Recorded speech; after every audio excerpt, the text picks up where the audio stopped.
Hello guys. आज हम बात करेंगे how to attend the customer when they walk through our store और आवर शॉप। ओके, तो गाइस हमने इसके लिए बहुत ही अच्छी टेक्निक रेडी करी है और उस टेक्निक का नेम है गेस्ट। तो गेस्ट नेम से आपको समझ में आता होगा गेस्ट का मतलब मेहमान। तो जैसे अपने घर में हम मेहमान को अटेंड करते हैं या उनके लिए हम ग्रीट करते हैं, सेम वे आपको कस्टमर के लिए भी यूज करना है अपने स्टोर में कि कस्टमर भी हमारे एक तरह से मेहमान होते हैं।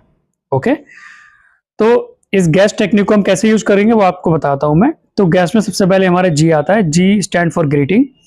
First of all you have to greet the customer, good morning sir, welcome to our store. उसके बाद हम बात करते हैं यू की। U stand for what in this. तो U means understand the customer need. अब आपको कस्टमर का नीड को अंडरस्टैंड करना है कि sir what product are you looking for and how may I help you in this. अब कस्टमर आपको अपना यहाँ पर रिक्वायरमेंट बताएंगे। अब कस्टमर रिक्वायरमेंट के आप समझ चुके हैं।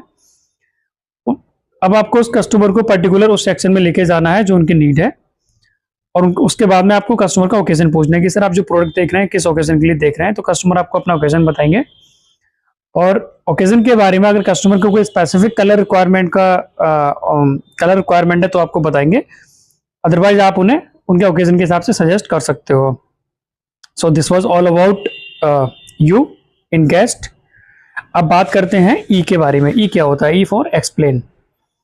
अब आपने कस्टमर को ग्रीट कर लिया और कस्टमर की नीड को समझ लिया। अब कस्टमर को उस पर्टिकुलर सेक्शन में भी आप ले गए। अब आपको जो प्रोडक्ट आपने कस्टमर को दिखाया उस प्रोडक्ट के बारे में आपको कस्टमर को एक्सप्लेन करना है कि इसका यूएसपी क्या है। अब बेसिकली किसी भी प्रोडक्ट को एक्सप्लेन करने के लिए दो चीजों पर हमें ध्यान रखना है।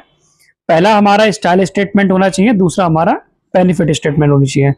स्टाइल स्टेटमेंट में आप कस्टमर को बताओगे कि sir this is the shirt then easily can be paired with casual as well as formal. Okay, मतलब कस्टमर को समझ में आ गया यार ये मैं शर्ट जो ले रहा हूँ इससे मैं कैजुअल फॉर्मल दोनों तरीके से यूज कर सकता हूँ, जबकि मैं लेने केवल फॉर्मल शर्ट आया था, तो ये तो बहुत ही अच्छी शर्ट है। अब दूसरा बात करते हैं कि बेनिफिट स्टेटमेंट। बेनिफिट क्या हो गया कि सर ये शर्ट हमारा 100% कॉटन से बना हुआ है और साथ ही साथ ये रिंकल फ्री भी है। अब कस्टमर को बेनिफिट ये हो गया कि कॉटन का शर्ट भी मिल गया और दूसरा रिंकल फ्री है, मतलब रिंकल्स नहीं आएंगे। तो this was the benefit statement. इसके बाद हमारा आता है एस फॉर सजेस्ट। अब कस्टमर को आपको यहाँ पर जो आपने प्रोडक्ट फाइनल कराया है उसके बारे में सजेस्टिव सेलिंग भी करनी है, मतलब आपको यहाँ पर up selling, cross selling, add on selling तीनों चीज कस्टमर को सजेस्ट करनी है। ओके, फॉर एग्जाम्पल कस्टमर को शर्ट देखना है तो आप ट्राउजर दिखाएंगे, ट्राउजर है तो शर्ट भी दिखाएंगे। और जब आप इतना सब कुछ कर लेंगे उसके बाद में आपको कस्टमर को फाइनलाइज करना है thank you with parting words, और कस्टमर को गेट तक आपको ड्रॉप करना है। Okay, so this was all about how to attend the customer when they comes our store. Thank you.